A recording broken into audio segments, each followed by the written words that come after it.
Hello, everybody. I'm Gwen Campbell-Mindes. Welcome to Gwen's Bookish Ramblings. So I'm doing another Star Trek tie-in novel, and I'm not going to be doing every single Star Trek tie-in novel. I haven't read all of them, and while I was and am, and remain a fan of Star Trek, particularly Star Trek Next Gen, I never really got deeply into their tie-in novels. I've certainly read several of them, as you can see by the fact that I'm doing them. Um, but I tended not to be hugely attracted to the Star Trek tie-ins. There are some things where I really am, and where I really have been attracted to them, mostly Buffy the Vampire Slayer, which lasted for a while until I got kind of disenchanted with aspects of that show. But in any event, um, so, but the thing is that these are part of what I read. Someday when I'm truly desperate, you may even watch me as I do a uh, lengthy, pointless, aimless chatter about fan fiction. But for the moment, we're just going to do tie-in novels because okay, tie-in novels are basically fan fiction. It's, I think, fairly rare for TV shows or movies or what have you to actually go to the effort of making sure that tie-in novels fit into the canon of the show. So, Reunion by Michael Jan Friedman, or possibly Michael Jan Friedman. I haven't actually ever looked into it. This goes back to Picard when he was captaining the Stargazer, which, if you've watched the show, you know that that was Picard's command at some point before he got the Enterprise. We saw that episode, we all saw that episode with the Ferengi, whatever his name is, Damon something or other, who decided to drive Picard crazy with a machine that made him crazy, and he decided to captain the Stargazer and try to destroy the Enterprise because, you know, the Ferengi was being a bad person. Um, so what this book is doing is it's doing one of the things that tie-in novels and fan fiction do so well, and that is creating a backstory to go with a character that we don't have yet. In this case, Reunion is, as you may have already guessed, a reunion of people from the Stargazer.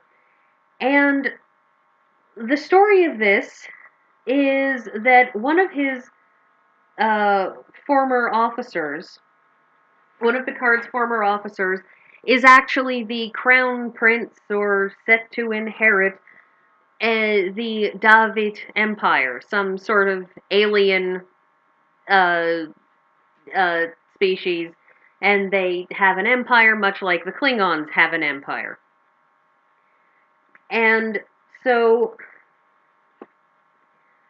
the way this goes is that uh, Morgan of Davi has decided that since he needs to have a sort of an honor guard, that he's going to ask his old crewmates.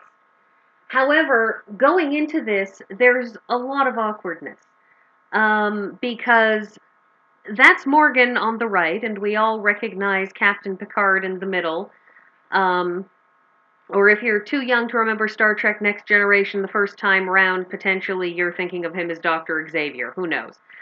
And on the left there, we see a blonde woman who is another of the captain's old crew members, and this is Idan Asmund, or possibly Eden. I don't actually know all that much about the proper pronunciation of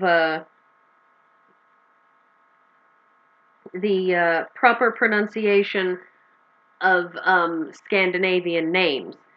Anyways, she is set up as being, actually as described in the book, as being a mirror image of Worf, a human, and her twin sister Gerda, who were raised by Klingons.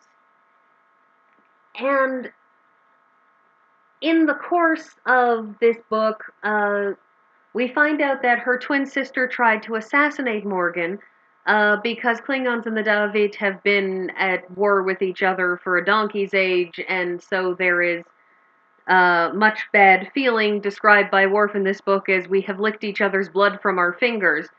Uh, and so Iden has had a very, very long period of personal awkwardness, of uncomfortableness, of personal upset because her twin sister was tried to murder one of their crewmates,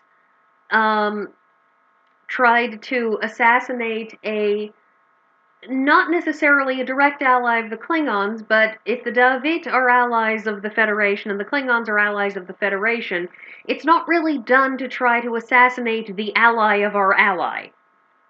And so she's had that long-term awkwardness and this feeling that she doesn't fit and that a sense of guilt for what her sister did, which on the one hand,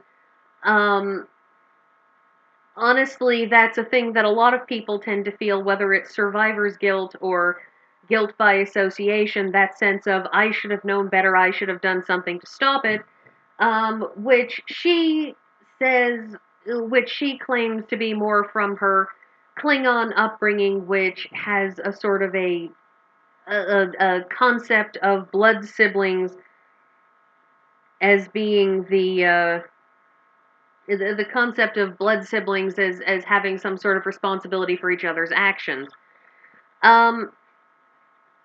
And we may have, yeah, the other significant piece of awkwardness as we start the book, aside from, of course, Picard, who is having to see his old crew while surrounded by his new one, and Iden, who has been invited to be part of Morgan's honor guard, even though her sister tried to kill him, and so on, is that Jack Crusher, Dr. Crusher's husband, died on the Stargazer, died under Captain Picard's command, was known by all of these people.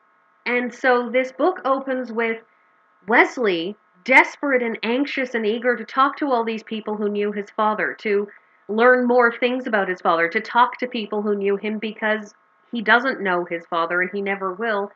And his mother can tell him all kinds of things, but she wasn't there with him on the Stargazer, and there will be things these people can tell him that she can't. Well, Beverly Crusher is going into this with the profound awkwardness and upset of, thank you for shoving my dead husband in my face. So, this book starts off with everybody in these complex, dire emotional straits. And then somebody tries to murder Morgan. And this is happening while Worf and Morgan are trying to sort of work through their respective differences, because of course there is this long-term enmity between the Klingons and the David. And so Morgan says, well, we're both Starfleet officers, why don't we go and do one of your holodeck programs and one of your warriors programs, and we'll work this out sort of fighting side by side and, you know, work through our cultural, historical issues. And then somebody winds up sabotaging the program, and the two of them nearly die in it. Well, that is, of course, highly problematic, and many other bad things. And if you hear any weird clicking right now, that's because the laptop that I'm working on has decided to start to separate into individual components in a way that is actually rather upsetting to me. So we have this first assassination attempt And the thing is that the only new people on the Enterprise, the only people they can think of who might want to kill Morgan, are the rest of these members of the Stargazer crew. At which point, suspicion automatically falls on Iden because, of course, her sister tried to kill Morgan. So if her sister tried to kill Morgan, maybe she's doing it out of revenge, maybe she's doing it to complete Gerda's mission. There's any number of possibilities. But they start to throw around other possibilities. Pug, the former chief of security for Captain Picard, who is still only a chief of security and hasn't been promoted and has a drinking problem. And by the way, that is the one thing I dislike about this book, is the constant Alcoholics Anonymous efforts of Guinan towards Pug. Now, it's not that I don't think that Guinan wouldn't intervene with Pug. It's just, she comes across a little too AA in this, a little too heavy-handed, a little too a little bit too much like somebody who's proselytizing, and you actually, or at least I feel greatly more sympathy with Pug when he tells her to leave him the hell alone than I would. It's a slightly problematic construction of Guinan, who is doing the role of Guinan, is doing the role of erstwhile counselor, of somebody who doesn't have a degree in, the human psyche or the sentient psyche, but is just centuries old and has seen everything and done everything, and so always knows exactly the right thing to say. Guinan in this, I feel, doesn't come across quite like that.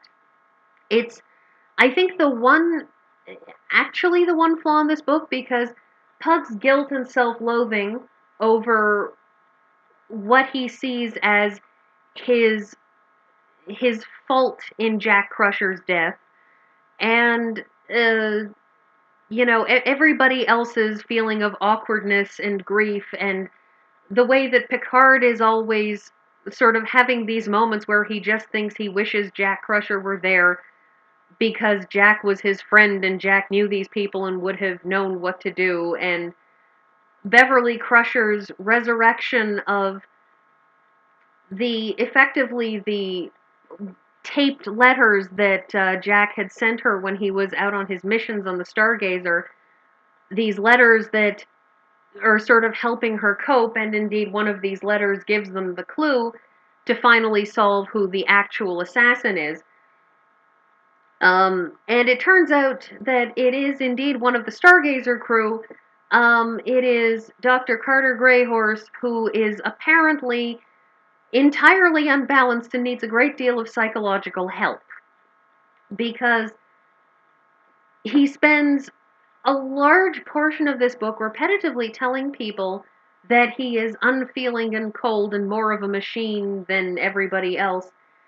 And when we get to the end of the book and he's so angry at everybody for destroying Gerda and taking away the one person who made him feel something, it does speak to him having an extremely damaged psyche. All of these characters, all of these bits of insight into them, all of this stuff, it's an interesting book. It's not really action-packed. It's extremely thinky in a lot of ways, and this is really one of my favorites. It's the reason that I own it is because it's so much about getting into people's heads. It's so much about thinking, and it's so much about a lot of those things that I love about Star Trek is because the greatest thing about Star Trek is that it's about thinking. It's about thinking your way through things. And yes, of course, it's about the question of what it means to be human. But this book, more than anything, I think captures the thinky nature of Star Trek. And that's everything. Thanks for coming.